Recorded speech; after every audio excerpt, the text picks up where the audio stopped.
esa calota craneal en la zona de contacto con la lesión tumoral. Lo otro es en las lesiones extraxiales, que es la que estamos viendo, estas pueden rechazar los vasos corticales, ya que los empujan hacia adentro y los alejan de la lesión y de su origen. Entonces desplazan esa corteza hacia el interior, hacia la línea media, mientras que están pegados a la estructura ósea. Lo otro es que no hay afectación generalmente en las lesiones extraxiales de la interfase sustancia gris-sustancia blanca. Ahorita vamos a ver eso con ejemplo porque de pronto lo que hablamos no se entiende muy bien. Y por el contrario, las lesiones intraxiales generalmente no están en contacto con la tabla interna o con la estructura ósea, se aprecian separados por tejido de la lesión de las estructuras óseas. Lo otro es que generalmente, en razón de que no están cerca de las estructuras óseas, pues no generan cambios en la calota craneal. El tumor intraxial produce una alteración de la unión sustancia gris-sustancia blanca, porque el tumor está dentro del parénquima y genera generalmente esa pérdida por compresión de esta sustancia gris y sustancia blanca. Y los espacios de líquido cefalorraquídeo, o sea, los surcos, sí. Disculpe, es que la pantalla sigue como pegada en la diapositiva 1. Yo no me he movido de ahí porque estoy nada más diciéndole era una cosa de localización. Entonces súper, okay. no he pasado todavía ya. Está bien, gracias. Ok. Entonces, estas son, la última que decía era, por si acaso se quedó por ahí, es que los tumores intraxiales, depende de dónde estén, entonces generalmente comprimen los espacios de líquido cefalorraquídeo. El tumor está rodeado de tejido y colapsa los surcos, lo contrario de lo que puede hacer el tumor extraxial.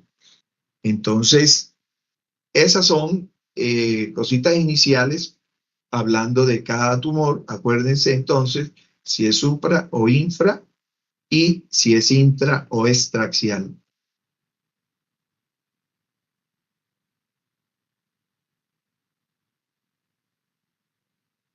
Y ahora, entonces, generalidades. La sintomatología de los tumores cerebrales es bastante diversa. Hay mucha sintomatología que en ocasiones genera muchas dudas al clínico. De hecho, en razón de esta manera de expresarse es como a veces los pacientes hacen policonsultas, porque a veces, por ejemplo, el más común de los síntomas, que es la cefalea, pues es una sintomatología muy común también que no se acompaña de tumor en verdad. Entonces, las migrañas, las cefaleas tensionales, todo esto puede estar presentándose en pacientes que nos acuden a consulta y nosotros podríamos cometer errores calificándolos como esto, pero entonces nos llega la angustia de decir, ajá, y si esto es un tumor, esta cefalea. Yo creo que algo que tienen que tener claro es, y no solo en este tipo de enfermedad, sino en todas, es que si un paciente viene por una vez, ustedes le hacen un enfoque clínico, le dicen, me parece que tiene esto, le voy a hacer estos exámenes, le vamos a dar esta medicación, y ese paciente tiene que saber que si la medicación no le mejora, deberían estar bueno, no es un compromiso, pero sí debería saber que debe volver a consultar y que ojalá la haga el mismo médico para que éste tenga en cuenta ya los exámenes que hizo, el tratamiento que dio y los resultados que dio el tratamiento, y entonces nos pongamos en el modo de indicarle estudios adecuados para un nivel de complejidad mayor del que inicialmente habíamos previsto. Eso nos hace evitar abandonar pacientes a su suerte o que el paciente se va. A veces no tenemos la culpa porque el paciente va y busca otro médico y busca otro médico y anda cambiando de médico y entonces hasta que ya aparece alguna complicación o un aumento de la severidad y de la expresión de la enfermedad, entonces sucede esto de que de pronto alguien dice, ve, nada más le hicieron una tomografía y salió que tenía un cáncer o salió tal cosa y tenía 5 consultas antes previas. Entonces, y el paciente no puede estar consultando y consultando por lo mismo si no excluimos ya causas mayores de sus probables problemas. Entonces, a todas las cefaleas no le vamos a indicar una tomografía o una resonancia. Le vamos a dar un tratamiento y le vamos a decir esto puede ser esto y regrese si no mejora o regrese si estos síntomas continúan o se acentúan. Eso para todo. Va para el examen el paciente con dolor abdominal agudo, comienza epigástrico y después termina en una apendicitis. Entonces ustedes tienen que estar alerta a eso, pero también tienen que comunicarle a los pacientes esta idea de cuando los estamos evaluando, no siempre van a comenzar con una batería de exámenes que por lo demás tiene sus costos y en la seguridad social pues no están a la mano tampoco. Entonces vean que como signos o síntomas de enfermedad que al final podrían estar asociados a tumores cerebrales, está la cefalea, que tiene un 56%, algunos pacientes con convulsiones, entonces ojo, los pacientes adultos con convulsiones de aparición reciente ya deben ser una línea roja que estamos pensando en que vamos a hacerle algún estudio de imagen adicional.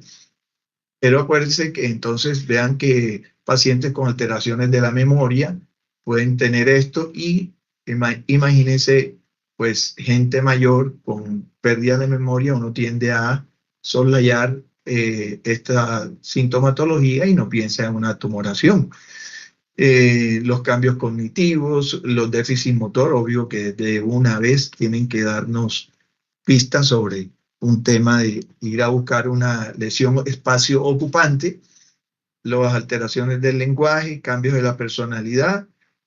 Hemos tenido pacientes que creen que tienen alteraciones de la personalidad, demencias, en todo esto, y están con un tumor eh, cerebral y no lo rescatamos sino allá en el hospital psiquiátrico, después que se continúan presentando otro tipo de síntomas, de complicación, de aumento de la presión endocraniana. Entonces todo esto vean lo proteiforme que es los síntomas. La náusea y vómito en 13%, los déficits sensitivos y el papiledema en menor grado, que de todas maneras, obviamente, siempre que esté nos orienta hacia una lesión espacio ocupante. Debemos saber, entonces, vean que con la sospecha de esto, del tumor, lo primero que se va a hacer es un TAC de cráneo con contraste y pues si hay, acá dicen que si hay hallazgos positivos, pues pasamos a la resonancia. Obviamente que con eso siempre vamos a preferir estudiar al paciente con resonancia. Tenemos este protocolo, de esto sí es las diferentes secuencias que se utilizan. Recordar que casi que siempre lleva medio de contraste. Y entonces hay unas secuencias que se toman sin medio y otras que se toman después de aplicado el material de contraste. Eso lo vemos. Entonces, por ejemplo, hay en la tomografía, hay algunas cosas que también van a ir apareciendo en cierto tipo de tumores. Por ejemplo, localización frontal. Vean esta lesión acá, que está condicionando colapso del ventrículo izquierdo. Hay una zona con hipodensa, edematosa. Aquí hay una calcificación. Vean que esta es una ventana de parénquima cerebral y acá hay una ventana de hueso. Y en la ventana de hueso destaca la presencia de esta imagen a manera de calcificación que está asociada o inmersa en la lesión esta expansiva frontal. Pues esto, apréndanselo de una vez. El oligodendroglioma es un tumor de frecuente ocurrencia sobre la región frontal y que además se acompaña de calcificaciones. Entonces, en alguna oportunidad les puede aparecer una lesión espacio ocupante frontal con calcificaciones. Una de las primeras posibles causas podría ser un oligodendroglioma. Entonces, ténganlo por ahí. En la tomografía, vean cómo esta lesión se va a comportar y una pregunta, ¿alguien sabe esta secuencia cuál es?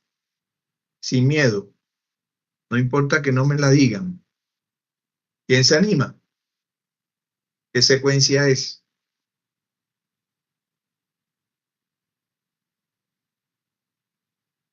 Ahí está el líquido cefalorraquídeo brillando. ¿Alguien se acuerda? T2, doctor. Eso es T2, gracias. Entonces, recuerdos. T2, líquido cefalorraquídeo hiperintenso, T2. En la T1 que tenemos acá, este es con contraste, vean que el líquido es hipointenso. Y entonces venimos acá y acá vemos que la lesión tiene una zona que capta de manera heterogénea. No toda la lesión está captando porque hay una zona de bastante edema, que es este que está aquí en hipointenso, y es esta zona hiperintensa de acá.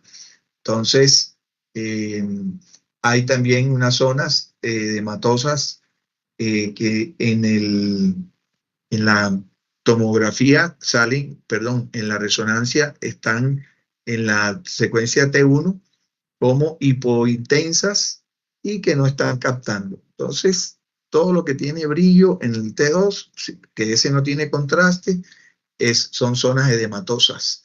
Y en este caso, las zonas que captan, que solo se pueden evaluar en el T1 generalmente, tienen esta zona que está teniendo ávidamente contraste. La calcificación, noten que no se aprecia prácticamente de manera adecuada en esta resonancia magnética. Eso es uno de los problemas que tenemos con la resonancia magnética en cuanto a la calcificación. Entonces, cuando hay un paciente que tiene un tumor, hay algunas cosas que tenemos que estudiar o que nos tenemos que preguntar. Entonces vean que va a depender de, por ejemplo, de la edad. Hay tumoraciones que se van a ver en algunos momentos de la vida más frecuentemente y por eso vamos a tener como la posibilidad de decir esto corresponde con una o tal cosa. Entonces, luego de la edad, nosotros nos preguntaremos la localización y vamos a decir varias cosas de la localización, si es supra o infratentorial, como les había dicho, y si es intra o extraxial. Eso es clave en esto. También vamos a ver qué compartimientos está ocupando. Y se acuerdan que habíamos hablado de la fosa craneal anterior, media y posterior. Y también vamos a tener presente si el tumor está cruzando la línea media. Luego vamos a ver elementos que nos podemos guiar de acuerdo a el estudio que estamos usando, ya sea TAC o resonancia, si la lesión tiene grasa, si es quística, si tiene calcificaciones, y vamos a valorar entonces el comportamiento de ella, tanto en el T1 como en el T2 de la lesión, en los componentes que la resonancia nos pueda decir. Si es grasa, si es líquido, eso nos va a ayudar también, y si son cambios edematosos. Entonces, aportar o tener con el TAC y la resonancia, si la lesión tiene componentes químicos, también nos va a ayudar en llegar a un diagnóstico. Ahora bien, la mayoría, ojo con eso, de los tumores cerebrales en el T1 son hipointensos y son de alta intensidad en el T2.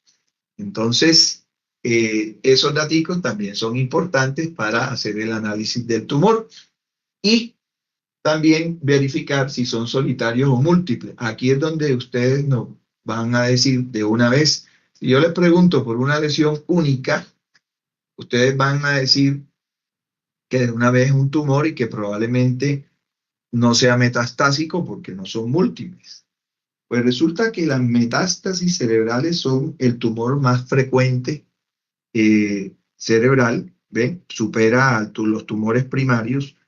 Ya ahora en esta época habían unas comunicaciones de 6, 8 años atrás que decían que era un 33%, por eso es una diapositiva que viene ahora, ya hay que corregirla, porque realmente el 50% son metástasis. Y eso hace que, así como tomándolos como grupo, pues la metástasis sea el tumor más común.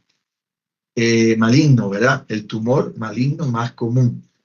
Entonces, además, no olvidar que cuando se habla de pseudotumores, entonces van a haber otras lesiones que no son tumorales, pero que simulan esto y pueden, en esa categoría caen los abscesos, las placas de esclerosis múltiple, que es una enfermedad bastante compleja, las malformaciones vasculares, un aneurisma o un infarto también pueden confundir al clínico en cuanto a la sintomatología y al que no sabe, pues, en la interpretación de la imagen. Vean que esta es una distribución de las posibilidades en cuanto hay una tumoración, y ahí era donde les decía que la metástasis, esta diapositiva ya hay que cambiarla. Entonces olvídense de los porcentajes que se podrían imaginar ahí y coloquemos la metástasis como en el 50%. Y los otros tumores que tenemos, pues el astrocitoma y el oligodendroglioma, como tumores cerebrales de importancia y de predominio en la histología. Y los tumores no gliales, que son los meningiomas, los schwannomas, los tumores de la pituitaria y de la pineal y los linfomas. Acuérdense que glioma como tal, porque a veces no lo tenemos claro, es un término que es bastante inespecífico y que indica que el tumor se origina de células de la glía, que estas son los astrocitos, oligodendrocitos, las células ependimarias y células de los plexos coroideos. Entonces, por ejemplo, dentro de estos tumores gliales, el más común es el astrocitoma. Y este astrocitoma tiene varios grados y se divide entonces en un tipo que se dice pilocítico, y eso lo vamos a ver ahorita, de bajo grado, otro que es el anaplásico intermedio y el otro que es el tipo anaplásico de alto grado. Este es el llamado glioblastoma multiforme. Y ahora bien, grábense esto, el glioblastoma multiforme es el tumor más común de todos los astrocitomas y es maligno, ¿ok? Los no gliales, vean todas esas que les mencioné, meningioma, schwannoma, entonces vienen, por ejemplo, de la célula de la meninges, se generan esto en las células nerviosas, los schwannomas, el meningioma en la cobertura, entonces, y por eso van a haber unos que son intra y los otros son extraxiales. Y las metástasis, no olvidar que estas metástasis pueden ser de pulmón, o las más comunes son pulmón, mama, melanoma, el cáncer renal y el colon, los cánceres colónicos. Pues acá les decía que Doctor, sí, ¿podría sí, repetir el nombre del astrocitoma 1? glioblastoma multiforme, era eso, del tumor más común. Sí, Eso, gracias. es glioblastoma multiforme. Es el 50% de todos los astrocitomas, entonces el más común en este caso, y es de alto grado o una mortalidad alta. Entonces, acá les tengo, y no se lo van a aprender, pero es para que tengan una idea. Cuando estábamos hablando de esas células gliales, entonces les decíamos que eran astrocitos. Espérate para hacer la marca. Los astrocitos, los oligodendrocitos, las células ependimarias y las células de Schwann. Entonces, los astrocitomas, el benigno es el astrocitoma pilocítico. Es un común frecuente tumor en niños y además es de fosa posterior. Entonces se acuerdan de infratentorial. Y la otra elemento que nos ayuda a ubicarlo es que tiene un componente quístico y que generalmente tiene un nódulo mural. Entonces, en un niño que vemos una lesión expansiva de fosa posterior con un componente quístico y un probable nódulo mural, podríamos atrevernos a sugerir un astrocitoma pilocítico. Por el contrario, entonces acá tenemos el glioblastoma, que es maligno, de alto grado, que es el tumor más común en adultos. Tiene la característica que cruza a través del cuerpo calloso, tiene un pésimo pronóstico y tiene zonas de necrosis. ¿Se acuerdan del oligodendroglioma?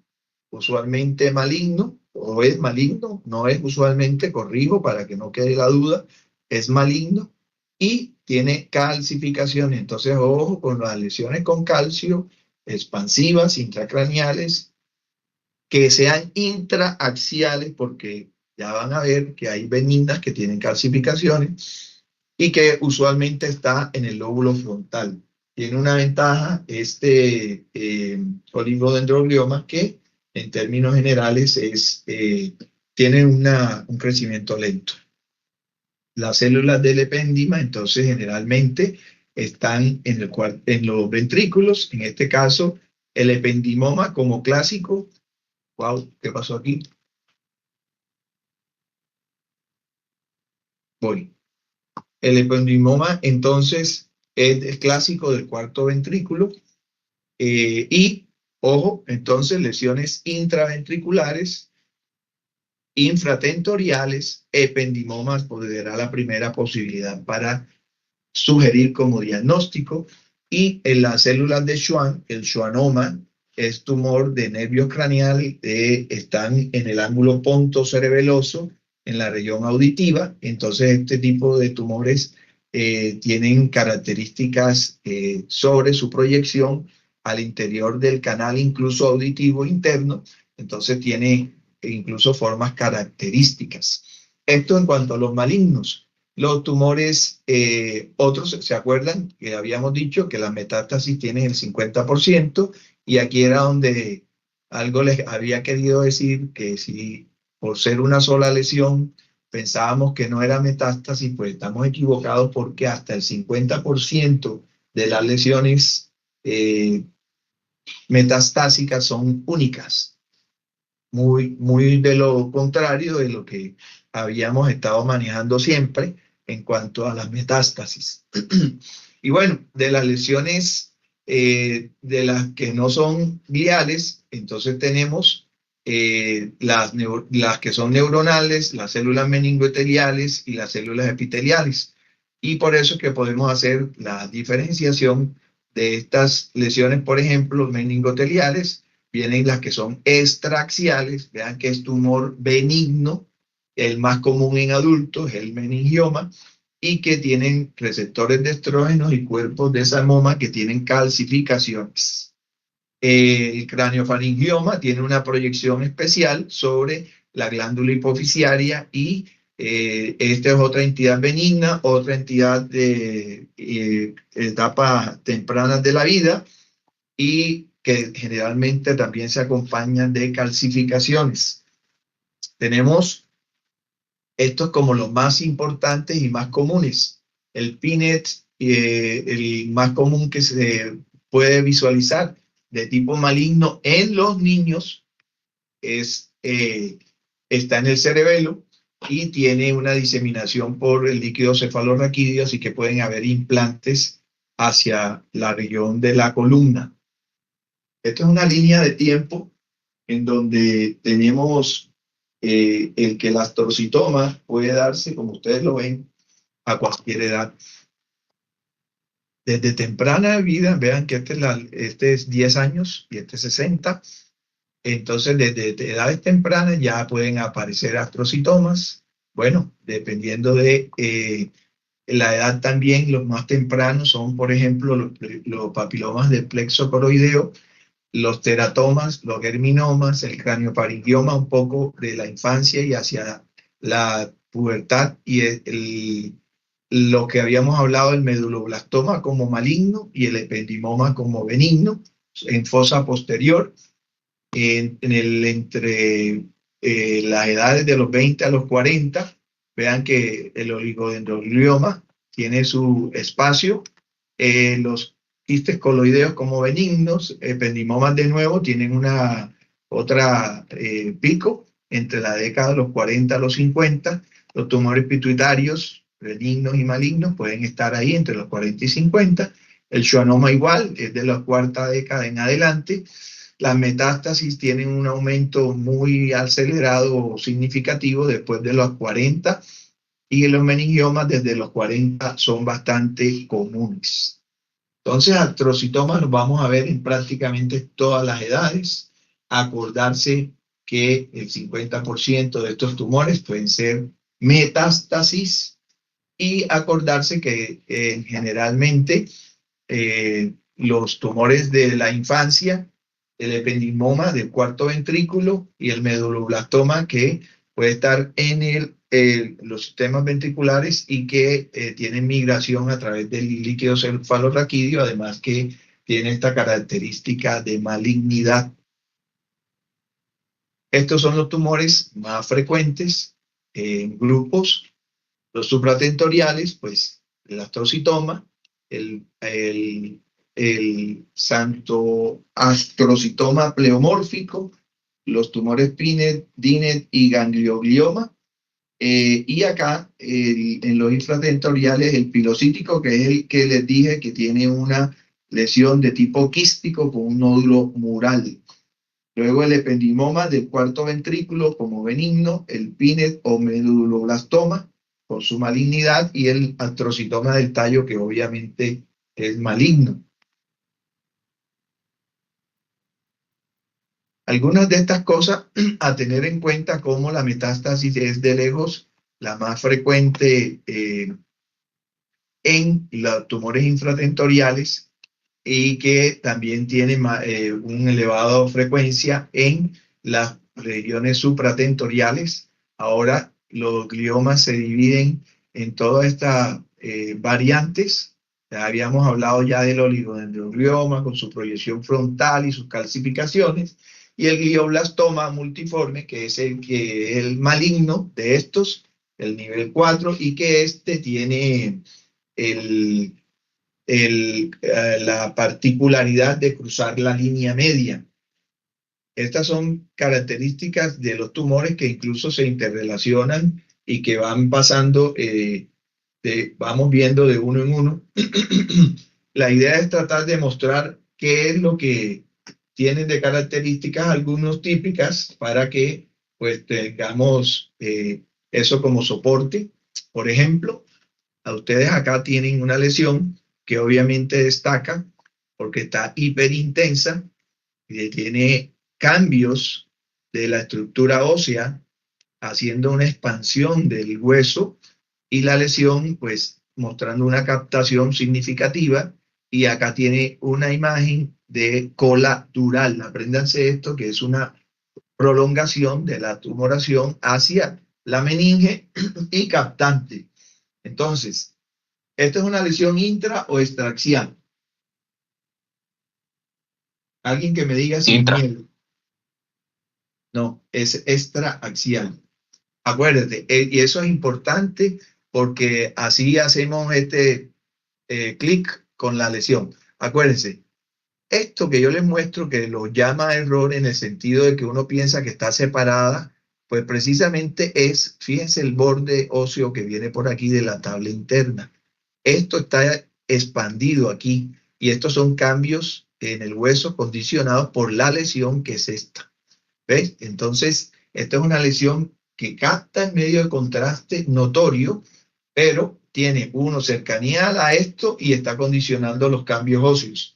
Entonces, hay lesiones como por ejemplo los cordomas, los condrosarcomas, las metástasis, que hacen cambios óseos, ¿verdad? Y esos son extraaxiales también. Pero esta es una paciente, mujer, con 45 años, que tiene esta lesión, que lo que ha tenido es cefalea, y entonces es obviamente los cambios óseos que ya dije, la lesión que capta y la cola dural. Es una lesión de base ancha. y la captación que tiene tan intensa también es un patrón característico del meningioma a tener en cuenta. Entonces, ese era para que vieran cómo los cambios óseos y la lesión hipercaptante, además de la cola dural, esa cola dural es característica de los meningiomas. Vamos a devolvernoslo para mostrársela aquí. Esta es la cola. Aquí. ¿Ok? Que quede claro ahí. Les había dicho que las lesiones, para que fueran extraxiales o intraxiales, también había una diferenciación y la vamos a ver en dónde nos aplica en esta forma. Vean acá que hay una lesión obvia, muy evidente, que está asociada a edema, que es todo esto brillante y hiperintenso. La lesión tiene unos focos negros que en resonancia uno puede ir pensando que hay calcificaciones acá. Y vean la ubicación entonces, en la línea media. Acuérdense que la hoz, uno dice lesiones que están pegadas a la hoz también deben ser extraxiales. Este caso, alguien lo diagnosticó como un meningioma de la hoz o un meningioma falcino, ¿verdad? Que es lo mismo. Y entonces consideró el médico que lo vio que era una lesión extraxial. Porque acuérdense que los meningiomas son extraxiales, ya que vienen de las células meningoendoteliales y que son células de la periferia extraxial. Entonces, sí tenía varias cosas de meningioma, casi todas las que le hemos mencionado, en la posición que estaba y que parecía que no estuviera del todo rodeado de tejido. Sin embargo, en otros cortes, ustedes pueden ver que en la de a la par, aquí hay tejido cerebral. Entonces, hay una interfase entre realmente la hoz y la lesión. Entonces, esta lesión en la biopsia, al neurocirujano le pareció con este criterio que no era extraxial, sino intraxial. Y en la patología resultó ser una metástasis de melanoma. Obviamente no le habían hecho el diagnóstico de melanoma antes de la cirugía. Entonces vean lo complejo que puede llegar a ser esto y lo necesario de pues apuntar el diagnóstico de una manera más certera, porque pues ese paciente sí tenía la lesión del melanoma bastante oculta, entonces no era algo que le molestara, era un aparente lunar escondido donde él usualmente no se veía. Y resultó que se expresó por la metástasis. Seguimos viendo la importancia entonces también para qué se usa la resonancia. Cuando ya hicimos el diagnóstico por sintomatología clínica TAC y apareció una lesión expansiva, la resonancia nos va a ayudar a buscar y a categorizar mejor la extensión tumoral. Entonces, por ejemplo, este era un paciente que acudió porque tenía múltiples síntomas de anomalías de los nervios craneales y el estudio había dado que había sobre la zona del seno cavernoso izquierdo, que corresponde a este de aquí, esta zona, hay una tumoración, un proceso expansivo, que además tomaba hacia la hendidura orbitaria, sugiriendo invasión. Y entonces con la resonancia y con medio de contraste pudimos ver que el tumor hacía extensión hacia la órbita. Y entonces era un tumor bastante agresivo y multicompartimental. Tenía comprometido hacia la órbita y también hacia la fosa craneal media. Entonces ya tenía una extensión desde la fosa pterigopalatina a la órbita y a la fosa craneal media. Entonces podemos ver que sí, con la capacidad de la reso, véanlo aquí con mayor extensión, por dónde va, con la captación, y en la vista coronal igual a través de la hendidura orbitaria. Entonces, es un tumor bastante complejo y que tiene una extensión significativa. Y eso se visualiza con la utilización del contraste paramagnético de la resonancia. Probablemente en la tomografía hubiera estado un poco más complejo y difícil. ¿Qué más vemos? Con resonancia tenemos también un nivel de visualización de los tumores cerebrales, que además estos tienen una particularidad, que estos tumores, como son de células provenientes del parénquima, en algunas ocasiones, dependiendo del grado histológico y la severidad de él, hacen una infiltración bastante difusa del cerebro sin que aparentemente se note mucho la deformidad que hacen o la invasión que hacen en la tomografía. En la resonancia se logra ver cómo va la infiltración de tipo difuso, porque si ustedes ven, aquí hay alteración de la intensidad de señal. Esta es ¿qué secuencia es esta? Alguien que me diga qué secuencia es. T2. Eso es un T2. T2. Eso.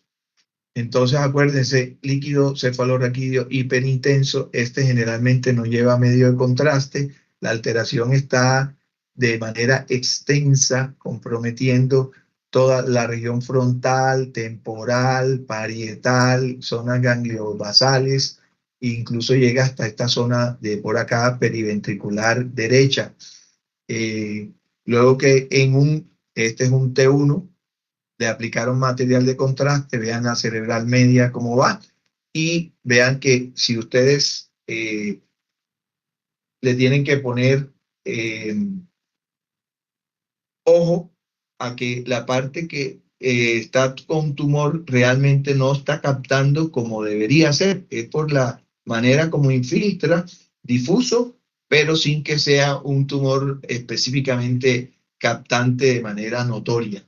Entonces, esto lo que hace pensar es que sea un tumor de bajo grado. Los tumores de bajo grado no captan el material paramagnético como lo captarían los de alto grado. Eso tiene un factor importante de pronóstico con el paciente. Es mejor que sean de este tipo que del que captan de manera prominente, porque tienen mayor capacidad de entonces de infiltración o tienen un grado histológico mayor, tienen mayor celularidad y peor pronóstico. Vean, entonces estos tumores tienen también la capacidad de cruzar la línea media. Y nosotros cuando tenemos esto, entonces reducimos nuestras opciones diagnósticas. Vean entonces que, por ejemplo, el glioblastoma multiforme, que recordamos que es el astrocitoma más común, ¿verdad? Cruza la línea media. Aquí está la línea media y aquí hay tumor aquí y tumor acá. Y este es un tumor, es un T1. Vean que el líquido está hipointenso, líquido cefalorraquídeo, hipointenso, y el tumor está captando de manera notoria. Y el tumor igual cruza la línea media y se acompaña de edema perilesional en esta vista. Otra lesión que cruza la línea media, tiene antecedentes de radiación por una tumoración y está haciendo acá una necrosis de radiación al tiempo de haber recibido la terapia. Entonces también cruza la línea media. Vean que tiene una distribución topográfica y en ocasiones, pues al paciente que le hacen la radiación, le tratan de focalizar el campo. Entonces, a veces la lesión se muestra así, como muy anatómica, y el paciente, pues obviamente refiere el antecedente para tenerlo como una consideración diagnóstica. Vean, este sí es un meningioma de la hoz. El tumor, aquí viene la hoz y hay tumor a cada lado y está en esta, acá. Ese es un T2 también. Vean que está aquí con su hiperintensidad y asociado a notorio edema perilesional. En este gadolinio tenemos otro de los competidores del astrocitoma en cuanto al diagnóstico diferencial. Es una lesión que cruza la línea media y que capta de manera importante el material de contraste. Este es un linfoma. El meningioma, pues también va a cruzar la línea media. Este viene por acá desde el lóbulo temporal y se mete hacia el seno cavernoso. Este también capta de manera notoria, tiene una base dural amplia y luego también cumple con los criterios de extraxial como lesión extraxial y número 1, la posibilidad de que sea un meningioma no es sino lo más fuerte. Podría haber aquí una pequeña cola dural. Y lo último, otro glioblastoma. Véanlo cómo cruza la línea media. Este es de la parte inferior, a diferencia de este. Igual cruza la línea media y tiene edema perilesional notorio.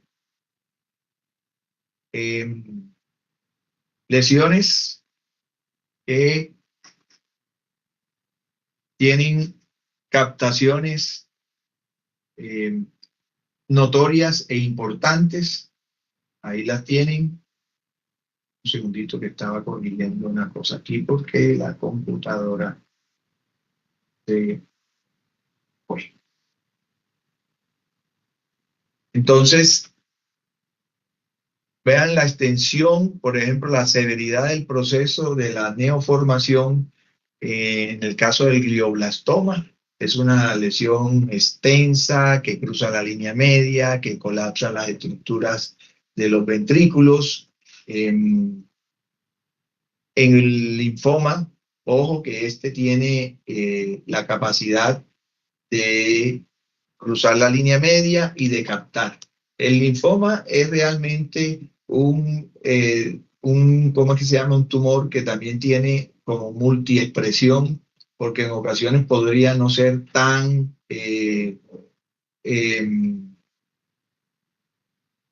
captante. Entonces tenemos una lesión que no tiene este comportamiento y es una lesión que en ocasiones la vemos con mucho edema y en otras ocasiones con poco edema, pero igual siempre va a estar dentro de los diagnósticos diferenciales de los tumores de línea media, para que lo tengan presente. El meningioma también tiene manifestaciones diferentes en razón de, por ejemplo, el componente de calcificación. Cuando yo les hablé de tumores con calcificaciones, les dije lo de los tumores como los oligodendrogliomas, que repaso, frontales con calcificaciones de crecimiento lento, y el meningioma también les hablé que podría tener calcificaciones.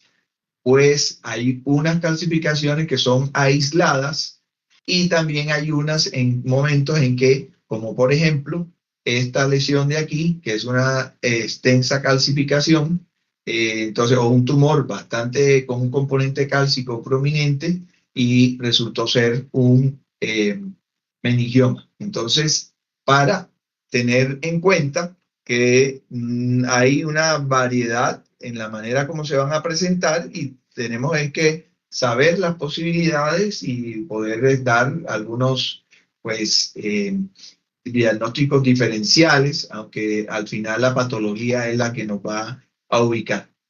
De las lesiones únicas que estábamos viendo, pues en su mayoría pasamos a las lesiones multifocales.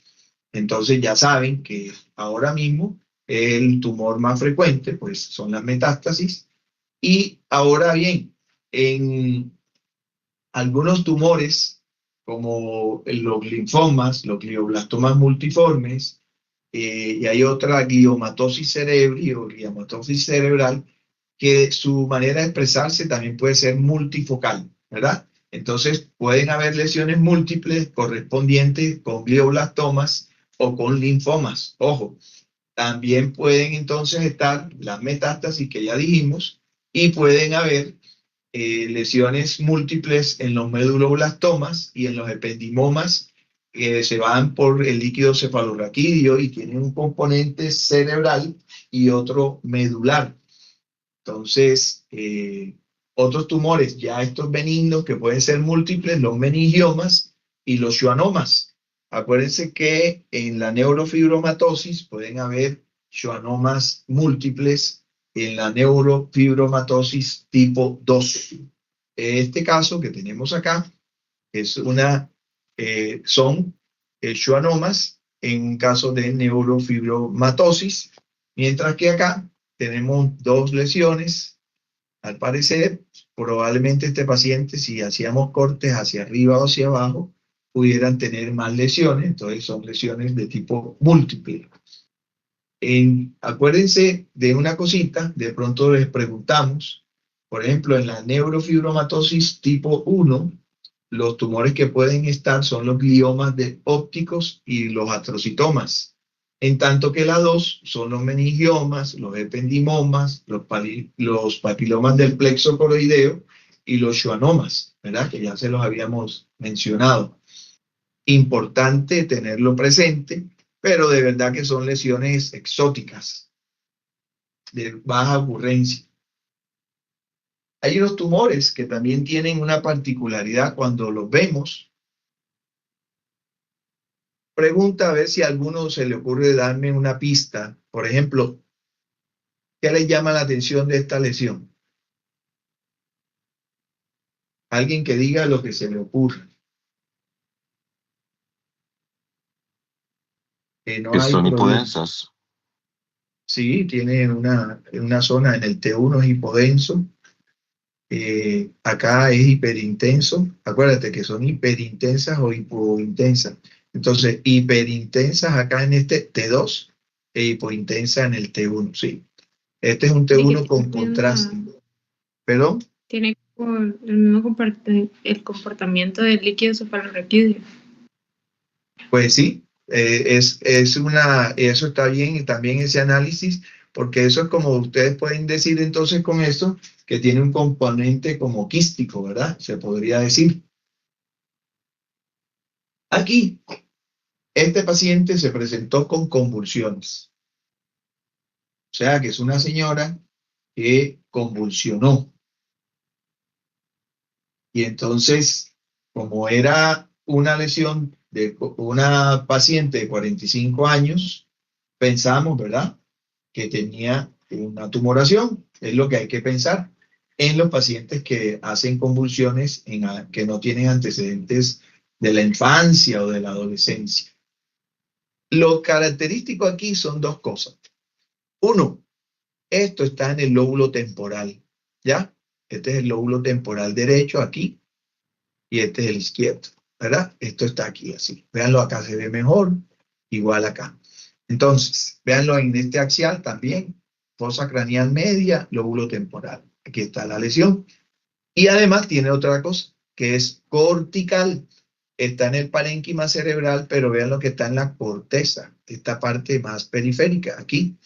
Entonces es un tumor cortical y es un tumor temporal y es una paciente con convulsión. Y entonces cuando le vuelva a salir un paciente así, pues puede ser un ganglioglioma. Entonces, epilepsia o convulsión, no epilepsia, convulsión, lóbulo temporal, cortical, ganglioglioma. ¿Ven? Y pueden decir eso y van a estar cerca, muy cerca del diagnóstico. Es porque no los otros tumores que podrían producir también convulsiones, puede ser que estén en otra parte y no sean temporales y no sean corticales. Ya saben, cortical porque está en la periferia, en la zona cortical del cerebro. Muy bien.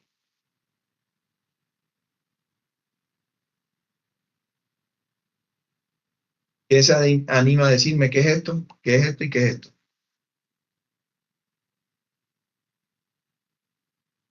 52 años, dolor de cabeza y cuello.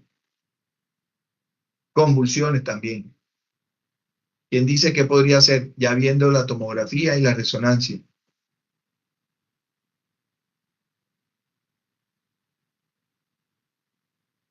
Acuérdense, eso se lo mostré al principio. Eso es un oligodendroglioma. esa ya es la tercera vez que les hablo del oligodendroglioma. TAC y resonancia. Ahí tienen la imagen, ya saben, frontal, calcificación, puede tener convulsiones. Esta convulsionó.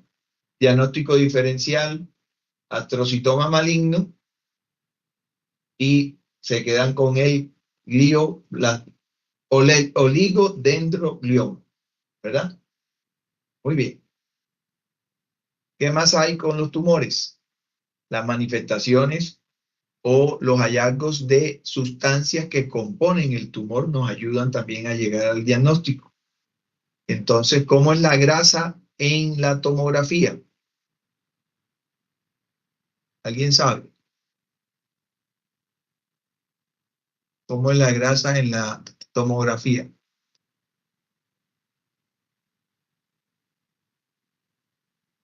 Hipodensa. Exacto. Entonces, la grasa en la tomografía es hipodensa. Si yo veo una lesión hipodensa o algo con hipodensidad, digo, lo que sea tiene grasa. Si hay grasa, donde no tiene que haber. Entonces, vean ustedes. Acá tienen una línea, ¿verdad? Que no es un surco, que si le ponemos acá, nos va a dar menos 100, porque es grasa, ¿verdad? Y la pongo aquí y tiene menos 100. Y en la resonancia, esto es hiperintenso y esto también es hiperintenso, igual que esto y que esto de por acá. Entonces, ¿qué es lo que pasa? Que ese tumor tiene un componente graso. ¿Y qué podría ser? Pues aquí es el foco, el eje de la lesión. Eso es un quiste dermoide, el cual tiene grasa dentro de su componente y se rompió.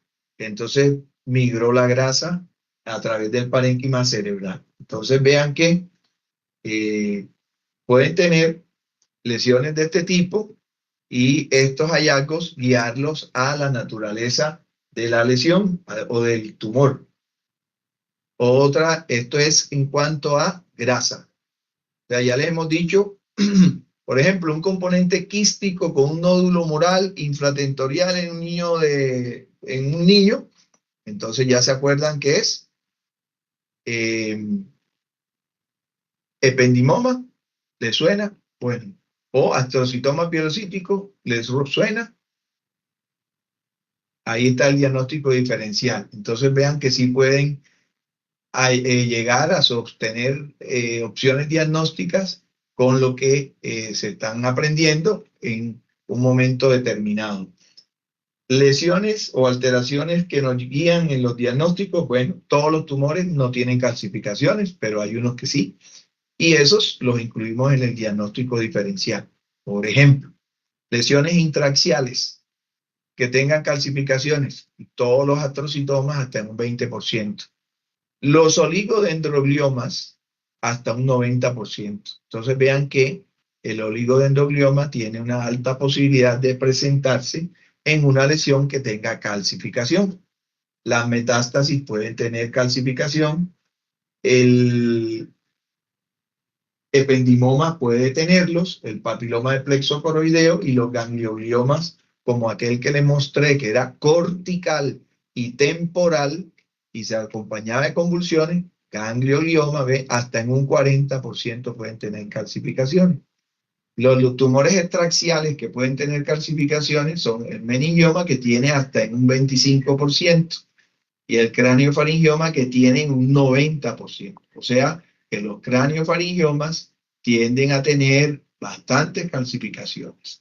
Los condromas y los cordomas y los condrosarcomas tienen también calcificaciones.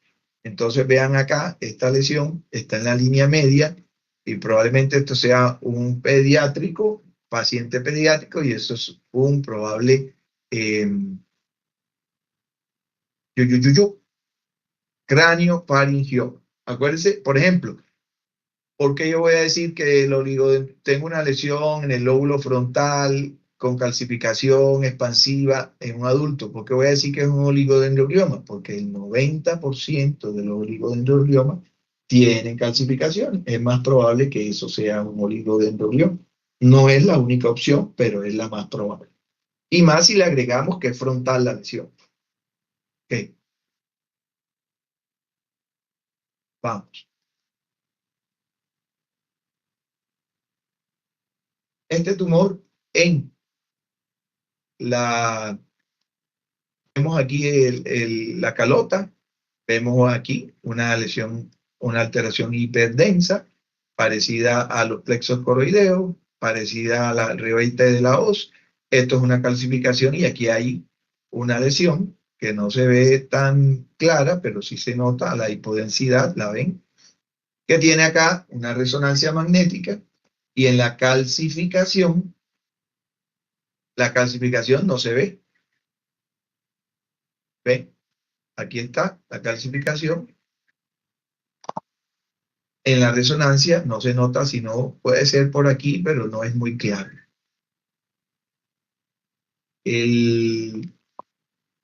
¿Alguien sabe qué podría decir, qué tumor podría ser ese?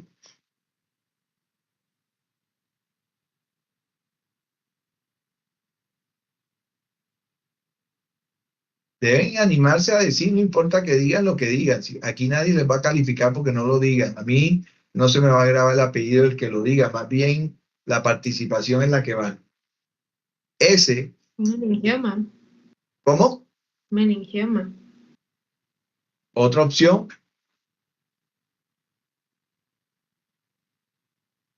Condrosarcoma. y una última. Oligodendroglioma. Ese es un oligodendroglioma. Ve que tiene la calcificación, tiene componente frontal, no tan claro, pero tiene componente frontal y es intraaxial. Entonces ve cómo está rechazando la línea media acá y está comprimiendo esto. Y aunque está pegado al borde de esto, seguramente en cortes más arriba o más abajo, se ve que no está adosado o sea, que no viene no remodela hueso ni nada de eso. Sí, siempre no es del todo fácil, pero sí. Pero entonces acuérdense, ese era otro oligodendroglioma, un poquitico cambiando la imagen típica a una un poquitico más arriba. Esto era algo que ya les había dicho, les había mostrado la imagen, pero de arriba. Esto al final resultó corresponder con un meningioma, pero muy calcificado y muy invasivo, muy invasor, pues vean cómo estaba sobre la silla turca, sobre el hueso efenoideo, sobre el clivus y elevando y comprometiendo la parte del quiasma óptico en un paciente que perdió la visión lentamente hasta que fue a ver si podía haber cirugía aquí y esto no se podía operar. Creció mucho y ya era irresecable. Entonces, un meningioma que en teoría no debería producir mayor problema se convirtió en la causa de ceguera de este paciente. Otras lesiones con otras características, entonces nos viene la duda si son quísticas o sólidas. Entonces, elementos o tumores con elementos quísticos, véanle la morfología, redondeadas, algunos con una cápsula que capta, otros igual en proyecciones como por ejemplo acá en la zona del ángulo pontocerebeloso y una lesión que capta en anillo de tipo notorio. Entonces, hay que buscar la morfología o la forma de la lesión, hay que buscar si tiene niveles líquido-líquido, porque algunos tienen unos líquidos más densos y se pueden ver unos niveles, entonces va a ser componentes quísticos, no sólidos. Generalmente los que son quísticos tienen, como bien lo habían dicho antes, en una que parecía un quiste, el ganglioma aquel, entonces si tienen la secuencia de líquido igual en las diferentes secuencias, la misma de líquido cefalorraquídeo, muy probablemente sean lesiones quísticas ya cuando tienen la misma intensidad en la resonancia del agua. Este es un glioblastoma y este probablemente en otra secuencia, vean la cantidad de edema que hay y esa captación fuerte en anillo para un tumor sólido, en tanto que estos son alteraciones quísticas. Acá hay edema perilesional, tiene un aspecto, ¿cómo es? Desplazamiento de la línea media. Este de acá no hace sino la lesión acá, lo mismo esto, ¿verdad? Entonces, este es un craniofaringioma, este es un quiste neuroentérico y este es un glioblastoma multiforme.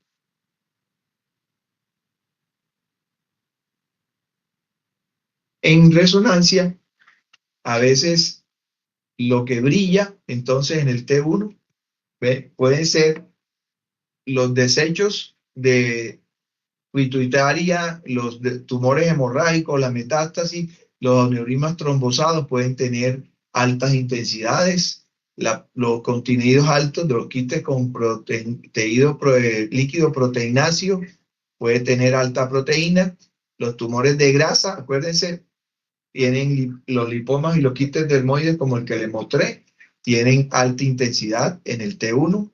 El colesterol, los quistes coloides, la melanina está en la metástasis de melanoma y se van a ver brillantes en el T1.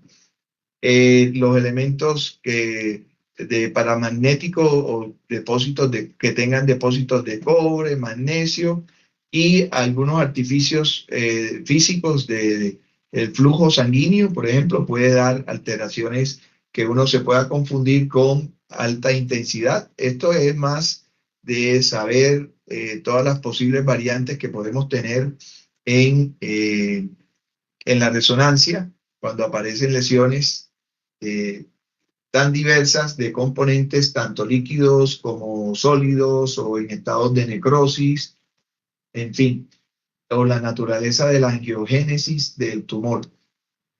Acá vemos, este es un tumor que este es un T1, está proyectado sobre la silla turca y tiene zonas hiperintensas. Esto no es, aquí no había medio de contraste aplicado y estaba con esa hiperintensidad.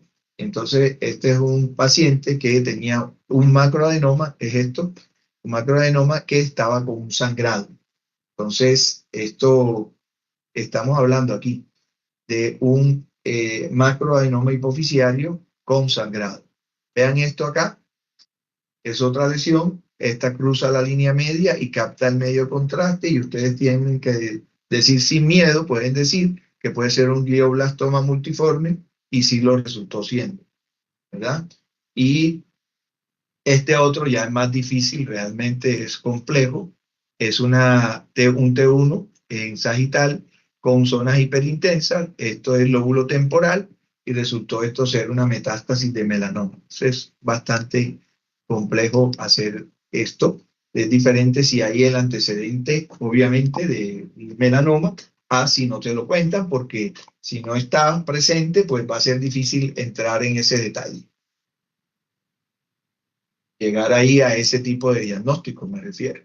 Vean las lesiones de baja intensidad en el T2, todas estas. La lista es extensa, no vamos a entrar en detalle, pero vean que cómo se puede ver la metástasis de melanoma por el contenido de melanina de baja intensidad en T2. Los elementos formes de la sangre pueden estar de baja intensidad o hipointensos cuando ha habido sangrado en tumores o vascularizaciones, en malformaciones vasculares.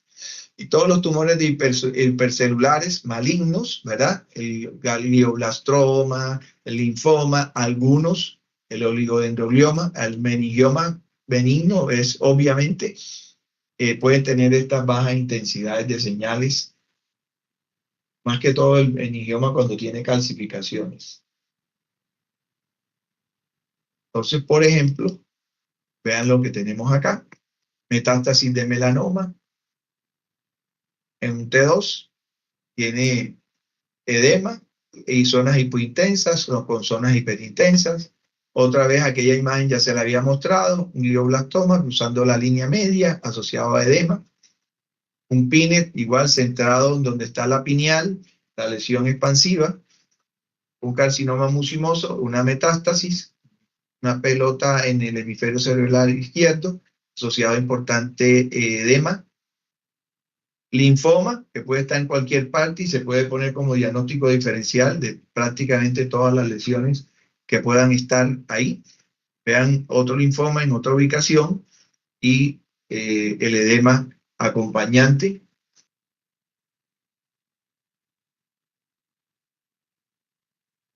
Lesiones, ¿qué características tienen esas lesiones que les muestro?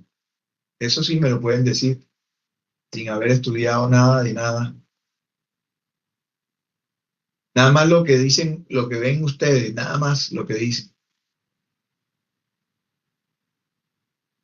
Este es las lesiones que captan en anillo y que de eso hay muchas. Entonces vean arriba, la primera serie, son abscesos cerebral y la otra son metástasis de pulmón. Entonces, el paciente que tiene absceso cerebral, hay una secuencia que nos ayuda a hacer el diagnóstico diferencial. Vean acá.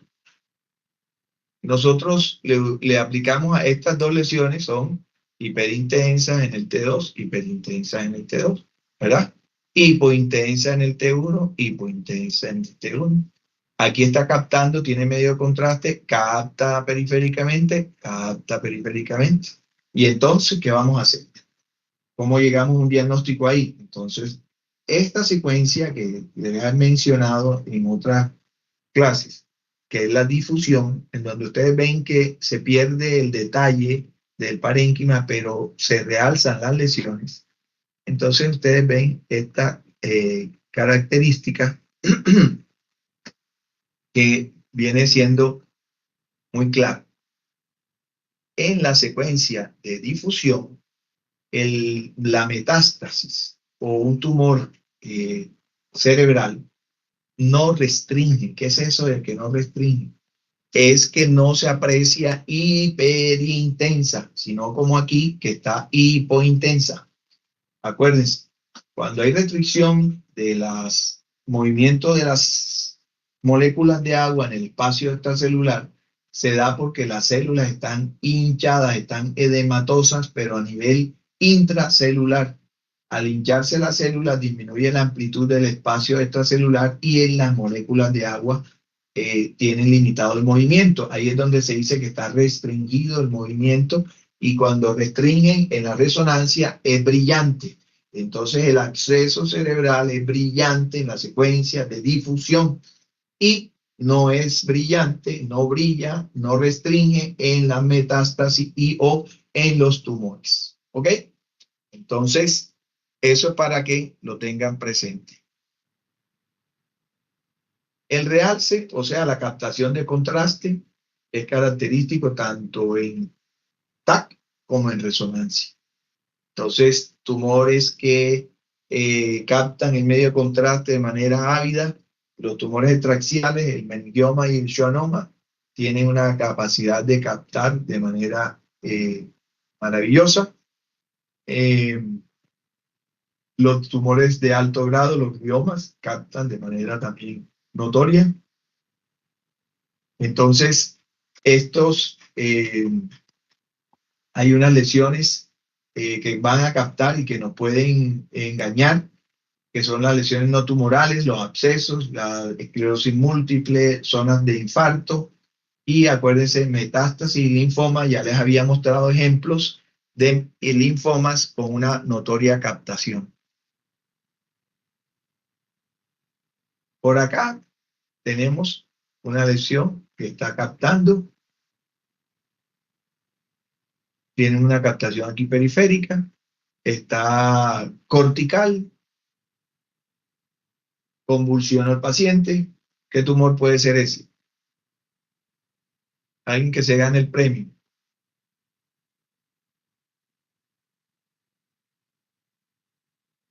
ganglioglioma. ¿Se acuerdan que lo habíamos visto? Solo que era un poquito diferente en cuanto que era como más, parecía que fuera quístico que otro, ¿verdad? Pero la disposición es lóbulo temporal y también es cortical, ¿ok? Vean lo que está pegado al borde del cerebro. Y la otra de la par, pues también se lo habíamos dicho, tiene un componente quístico y una zona captante, y eso puede ser un asprocitoma pilocítico. Acuérdense que pueden no ser tan malignos en la edad pediátrica. Y es infratentorial.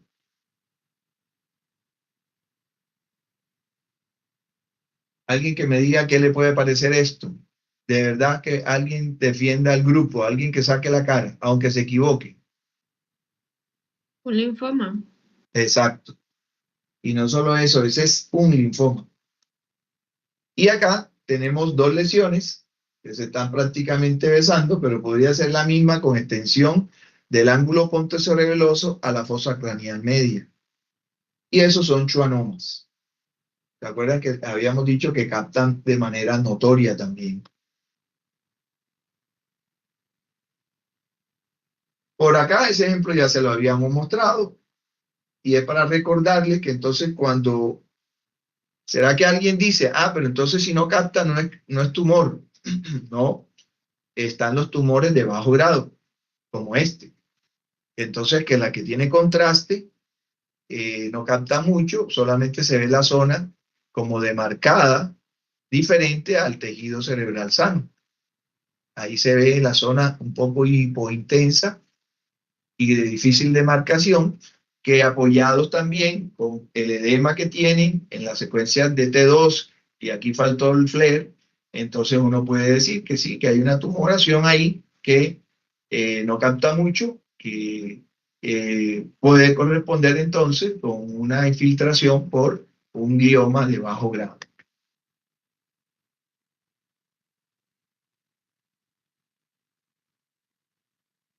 Más ejemplos. Meningioma, ya lo habíamos visto, se lo habíamos mostrado al principio, los cambios óseos, la cola dural, la captación prominente, es más común en mujeres, ya saben. Schwannomas, igual captando, que nos guía, ángulo pontocerebeloso y la captación notoria. Linfoma.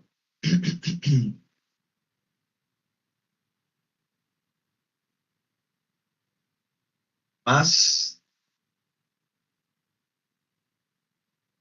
las lesiones que son extensas, heterogéneas, que captan, acá en que están rodeadas de edema, pues tamaño y morfologías irregulares, no van a pensar en lesión benigna.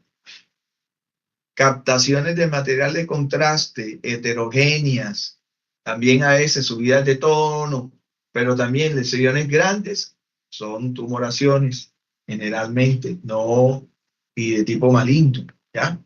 Entonces, estos tumores, pues obviamente, aquí, ¿qué dirían que fuera? Sin miedo, glioblastoma multiforme. ¿Por qué? Por lo extenso. Ahora alguien dice, pero eso puede ser también un oligodendroglioma. También podrían decirlo como diagnóstico diferencial. ¿Qué otro diagnóstico diferencial podrían decir?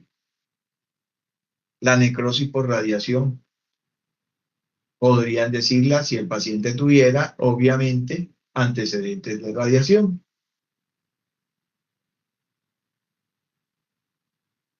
Metástasis, ¿cómo es? Realce en anillo.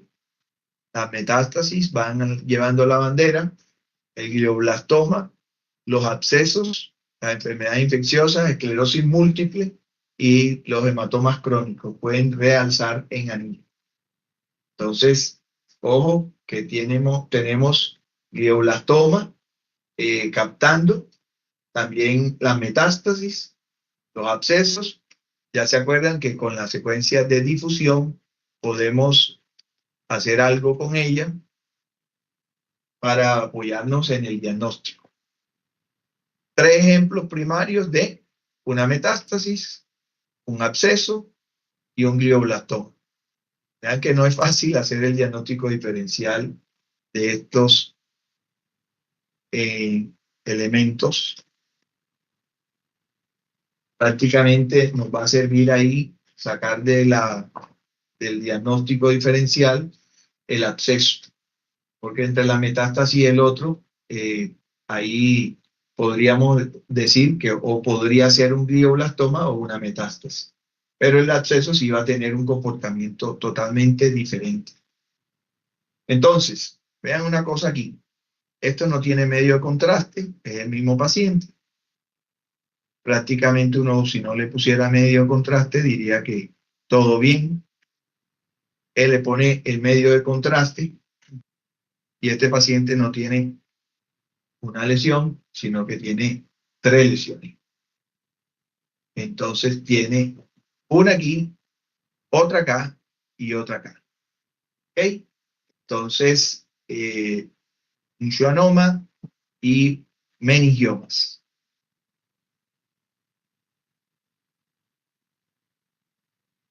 Otra cosa que nos faltaba era hablar de los tumores por la ubicación sobre las estructuras específicas. Por ejemplo, los tumores de la base del cráneo son todos estos: cordoma, condrosarcoma, esthesioneuroblastoma.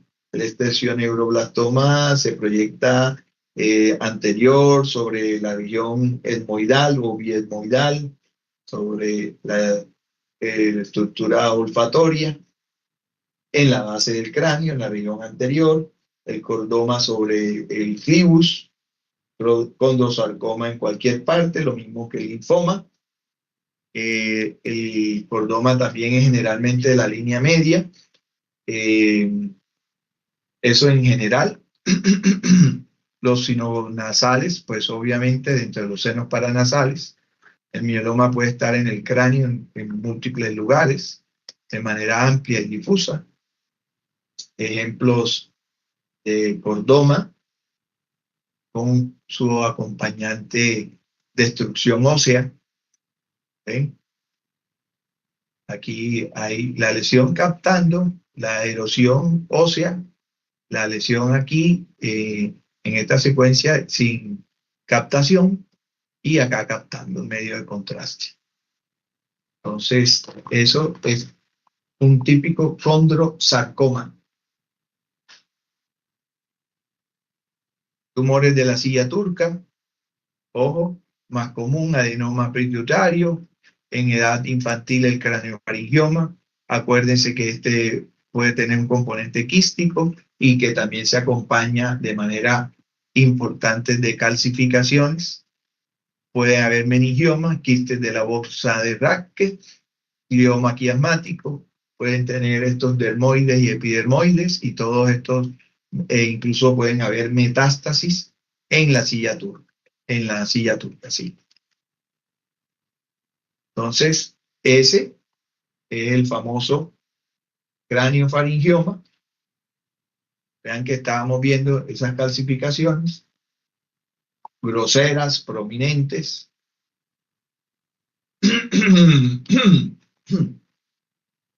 Entonces, esta imagen, calcificaciones, de pronto un componente quístico y una captación prominente más bien del material de contraste con las calcificaciones, y en la ubicación que está es de craniofaringioma, igualmente en la edad del paciente. Entonces vean que sí sirve la edad del paciente. Otra lesión que está centrada sobre la glándula hipoficiaria, heterogénea en su captación. Espérate, porque algo le pasó ahí. Ahí está. Esta es otra. Esa era una lesión en la glándula pituitaria de un macroadenoma con cambios de hemorragia. Y esta, pues, otra lesión expansiva, notoriamente, ¿verdad?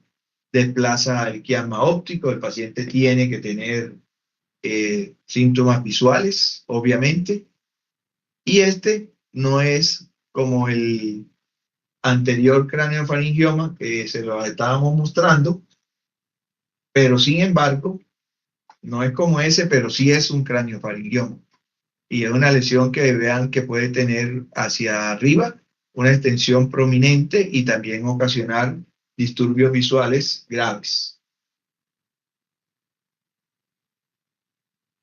Tumores del ángulo pontocerebeloso, todos los que tenemos: schwannoma, meningioma, el epidermoide, el quiste aracnoideo, paranganglioma y metástasis.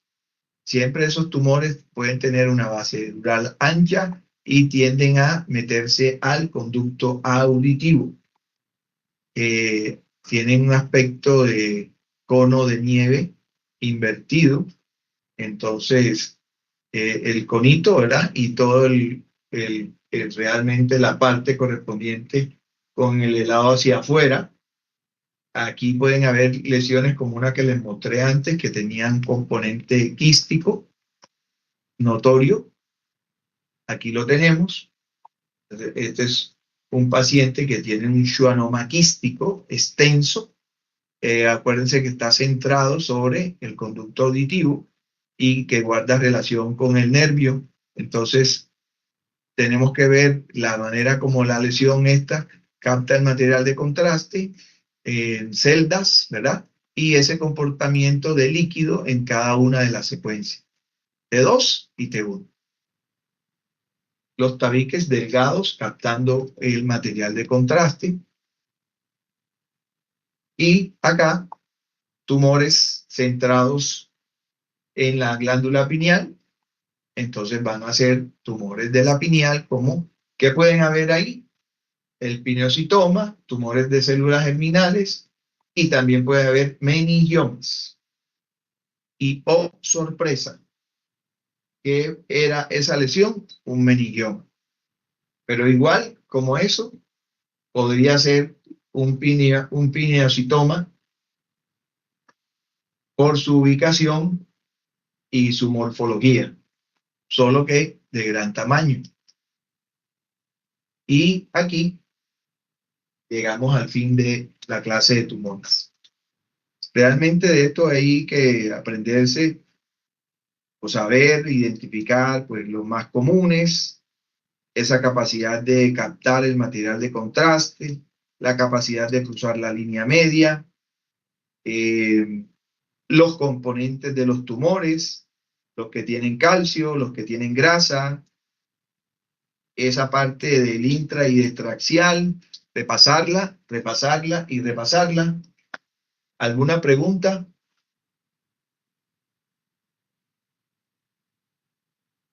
Ninguna, doctor. Bueno, buenas noches, ahí nos vemos el miércoles, si Dios quiere.